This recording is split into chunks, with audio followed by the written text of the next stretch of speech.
ये बीजेपी वाले बाछी जो रहती है, बाछी को भी गाय बना के बेचने का काम। वहाँ दलित के माथे पे मूता गया बीजेपी के नेताओं के द्वारा, वहाँ के गृह मंत्री के द्वारा किसान के सीना पे गाड़ी चढ़ाया गया। ये वही बीजेपी वाला है, सत्ता के लिए कोई भी कुकर्म करने के लिए तैयार। बीजेपी को अकेले लड़ा के बिहार में देख लेना, औकात का पता चल जाए। मोदी जी ने जय श्री राम का नारा लेके आगे चले, क्या उनका राम पर से विश्वास डगमगा गया। और आदरणीय लालू प्रसाद यादव जी, तेजस्वी प्रसाद यादव जी और नीतीश जी की अगुवाई में 2024 में पूरे देश से भाजपा का विदाई तय है। बिहार में यादव की वोट की आशा करता है। प्रदेश अध्यक्ष को देखे हैं, सम्राट चौधरी जी माथा पर कपड़ा ढक के रखते हैं। उसने तो कहा है कि हम तभी इसको खोलेंगे जब हम हरा देंगे। नहीं, उनको बचपन से माथा में खौरा बीमारी।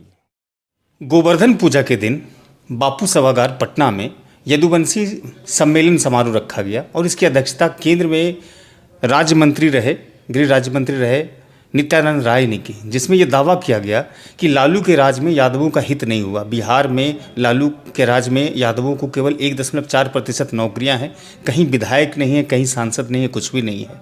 अब मोदी जी ने कृष्ण का सपना देखा है और कृष्ण के सपना को पूरा करने के लिए बिहार के यादव सदस्यता ग्रहण करके मोदी जी को मजबूत कर रहे हैं। चूँकि चुनाव भी है, आपको लगता है कि 2005 में भी एक तरह का ये समीकरण चला था, उसमें शाहनवाज हुसैन और शरद यादव साथ में थे और उस समय भी यादव को तोड़ने की कोशिश की गई थी राजद के तरफ से। तो आपको क्या लगता है कि ये जो इस मर्तबा मनसूबा तैयार किया गया है बीजेपी की तरफ से, वो कामयाब हो पाएगी?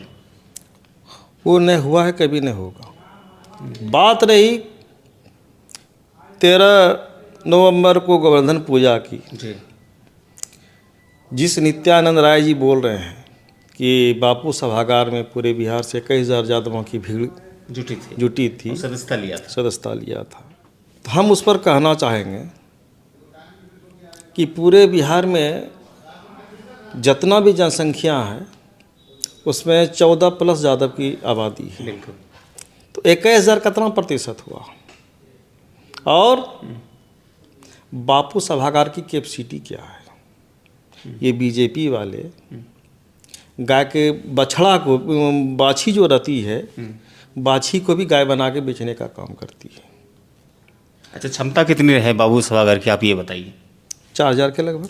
4,000 के लगभग बस। तो 21,000 सदस्यता ग्रहण कराने की बात का दावा किया जा रहा है। ये तो बीजेपी झूठा पार्टी है ही, ये जग जाहिर है।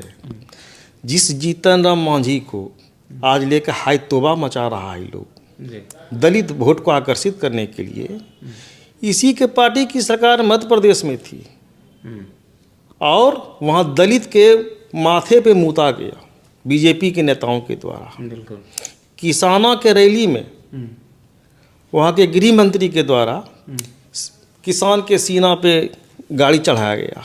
ये वही बीजेपी वाला है, सत्ता के लिए कोई भी कुकर्म करने के लिए तैयार हो जाएगा। अब बात रही नित्यानंद राय की, तो नित्यानंद राय जी रहे, नंदकिशोर यादव रहे, रामकृपाल जी तो आरजेडी नस्ल के लोग हैं, समझे ना जी।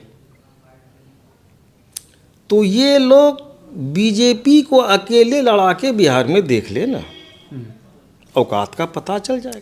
तो बीजेपी सोच रहा है कि कृष्ण का नाम लेकर के हम यदुवंशियों को भी ठगने का काम करें, कन्वर्ट कराएंगे। कृष्ण वो चीज़ है, कृष्ण वो चीज़ है, उसने किसी जाति धर्म को नहीं देखा। 16,000 महिला को जो आज़ाद राक्षस से करवाया था, वो हर जाति संप्रदाय के लोग थे, उस सभी को गला लगाने का काम किया। लेकिन जिस मोदी जी ने जय श्री राम का नारा लेके आगे चले, क्या उनका राम पर से विश्वास डगमगा गया, जो आज कृष्ण का फिर माला फेरना चाहते हैं। क्योंकि कृष्ण के लोग समाज को जोड़ने वाले होते हैं, तोड़ने वाले नहीं होते हैं। मोदी जी जब अपने परिवार को नहीं जोड़ पाए, तो देश दुनिया को क्या जोड़ेंगे। उनका झूठ का दुकानदार 2024 में बंद होने जा रहा है। दुनिया की कोई शक्ति नहीं। आज वो कहता है कि हम जात की राजनीति भारतीय जनता पार्टी नहीं कर रही है। ये तो जाति की राजनीति है। तो ये तो जात की राजनीति हुई ना। बिल्कुल। आरजेडी कहाँ जात की राजनीति कर रही है, जदयू कहाँ जात की राजनीति कर रही है। जदयू में आज देखिए हमारे नेता नीतीश कुमार की अगुवाई में ललन सिंह, संजय झा, अशोक चौधरी, मंगनी लाल मंडल के नेतृत्व में जदयू का विस्तार हो रहा है। और आदरणीय लालू प्रसाद यादव जी, तेजस्वी प्रसाद यादव जी और नीतीश जी की अगुवाई में 2024 में पूरे देश से भाजपा का विदाई तय है। और इसी बिहार में यादव की वोट की आशा करता है। राजेश भाई ये बताइए, कहीं भारतीय जनता पार्टी में एक तरह की बेचैनी तो नहीं है कि यादवों को साधने के लिए इस तरह से समीकरण तैयार किया जा रहा है? 2024 की हार का कोई शंका तो नहीं मट रहा? बेचैनी ही नहीं, बौखलाहट है। बौखलाहट है।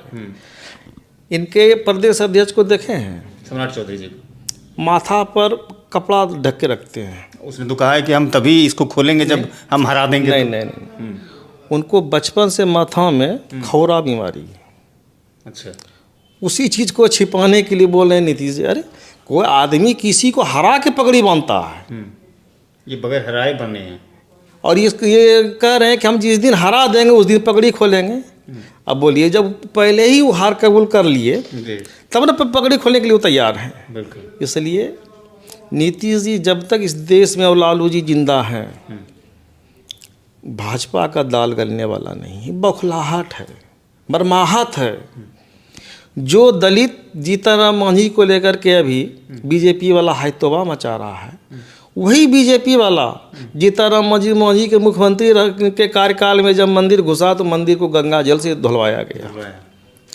किस दलित की बात करता है? किस 75% की बात करता है? अच्छा, आपको क्या लगता है इस मिलन समारोह से यादव में जो दावा किया जा रहा है कि उसमें सदस्यता ले लिया, ये सिर्फ झूठा आंकड़ा है? आप न्यूज को देखे थे?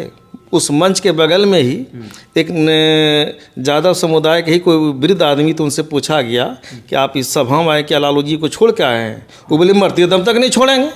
यानी यादवों का जो प्रेम है लालू यादव से आज भी है। वो लालू जी का और आदरणीय नीतीश जी का भूत गया था वहाँ पे, दूत गया था लीला देखने के लिए कि लोग का क्या नौटंकी है। वो आके पूरे समाज में प्रचारित कर रहा है। यानी कि कोई प्रभाव नहीं पड़ना है। कोई प्रभाव, अगर धान जैसे हम लोग खमार पे तैयार करते हैं ना, तो अगर हम बढ़िया से खेती करेंगे तो कम खखरी निकलेगा, और अगर आंख बंद करके खेती करेंगे तो कुछ बेसी खखरी निकलेगा।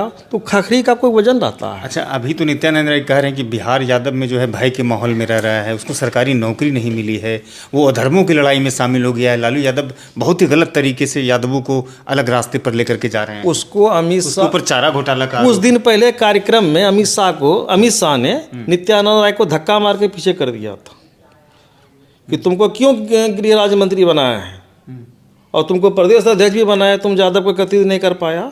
उसी बौखलाहट में कुछ मेला लगा रहा है, पटना के अगल बगल के लोग को भाड़ा पे खरीद के, यानी अपनी साख बचाने के लिए ऐसा कर रहा है, अपना राजनीतिक वजूद बचाने के लिए।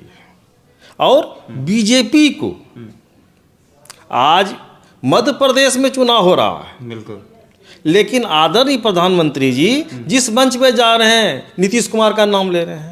देखिए इस व्यक्ति से कितना भय उसको। चुनाव मध्य प्रदेश का, हाँ, चर्चा बिहार की, चर्चा बिहार की।